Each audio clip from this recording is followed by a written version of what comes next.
Good day everyone, good day ma'am. I am Rubichin Imbudo. My topic is about media and information literacy. Information comes from various sources including governments, agencies, private sectors, and individuals. Academic institutions including school, college, and universities produce scholarly information from academic researches. This knowledge can be used for scientific innovation, public service, and, so- and societal improvement. However, educational institutions are not immune to fraudulent information. To protect accurate and reliable knowledge, media and information literacy is taught. UNESCO defines it as a set of competence that empower citizens to assist, retrieve, understand, evaluate, and use information and media and content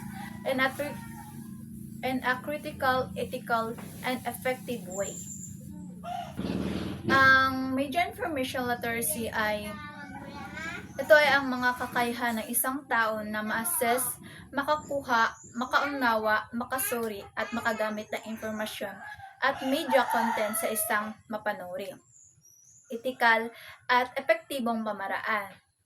Sa madaling salita, tinutulungan tayo ng media and information literacy na malaman kung alin ang totoo at mapagkakatiwalaang impormasyon at kung paano ito gamitin ng tama, lalo sa panahon ngayon na laganap ang fake news at maling informasyon sa internet at social media. Itinuturo ang media information literacy para maging mas responsible, matalinong tagagamit ng media at impormasyon ang bawat isa, mapa-estudyante man, guro o ordinaryong mamayan. Ang impormasyon ay nanggagaling sa iba't ibang source tulad ng gobyerno, pribadong sektor at mga individual. Gumawa rin ng mga kaalamang pang-agham ang mga paaralan at universidad mula sa pananaliksik. Ngunit responsible pa rin ang maling informasyon kaya tinuturo ang media at information literacy upang matutong magsuri at gumamit ng tama at etikal na informasyon. Next is an information literate students therefore processes the following characteristics. So, nasa tulo ka categories. First is information literacy. Second, independent learning. Then, ang ikatulo is social responsibility. So, first category sa information literacy, assess information efficiently and effectively. Ito ay nahulugang naghahanap at nakakuha ng informasyon sa mabilis, maayos at tamang paraan. Next is sa independent learning. So, pursue information related to personal interest. Ito ay nahulugang naghanap ng impormasyon na may kaugnayan sa sariling hilig o interes. Next is sa social responsibility. Recognize the importance of information to a democratic society. Ito ay nahulugang naintindihan ang kahalagahan ng tama at malayang impormasyon sa isang demokratikong lipunan. Next is the information literacy. Evaluates information critically and competently. Ito ay nanguhulugang marunong mapanuri at ng impormasyon mula sa media at iba't ibang source sa paraang mapanuri at may sapat na kaalaman. Sinusuri kung totoo, bias o may maling layunin ang impormasyon bago ito paniwalaan, ibahagi o gamitin. Malaga ito upang makaiwas sa fake news at maling akala. Next is independent learning. So, independent learning is appreciate literature and other creative expressions of information. Ito ay nanguhulugang pagkikilala at pagpapahalaga sa panitikan, sining, pelikula, musika at iba pang malikhaing anyo ng pagpapahayag ng kaalaman at damdamin. Next is is social responsibility. So, sa social responsibility is practice ethical behavior and regard to information and information technologies. Ito ay nanghulugang paggamit ng impormasyon at teknolohiya sa tama, responsible at makataong pamaraan. So, next is information literacy is uses information accurately and creatively.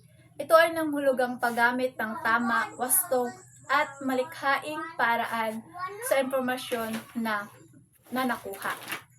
So, next is sa independent learning. Next is sa independent learning.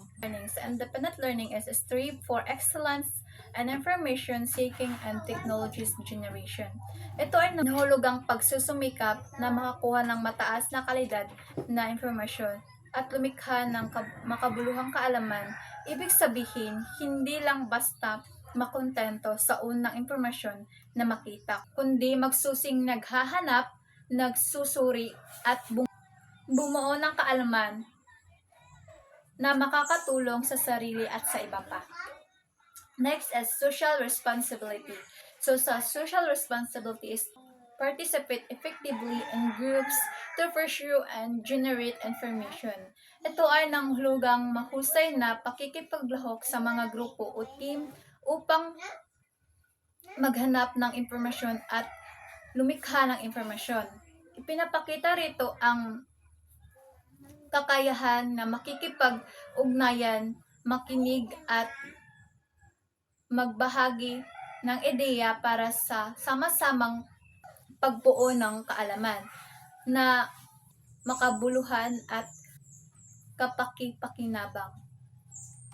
Next is academic institutions shape knowledge, identity, and communication. So, media and information literacy are crucial skills for discerning media information. In an information age, learning to use information effectively is essential for independent learning and social responsibility. Sa panahon ngayon ng maraming information, mahalaga ang media and information literacy upang matutong gumamit ng tama, wasto at responsible ng informasyon.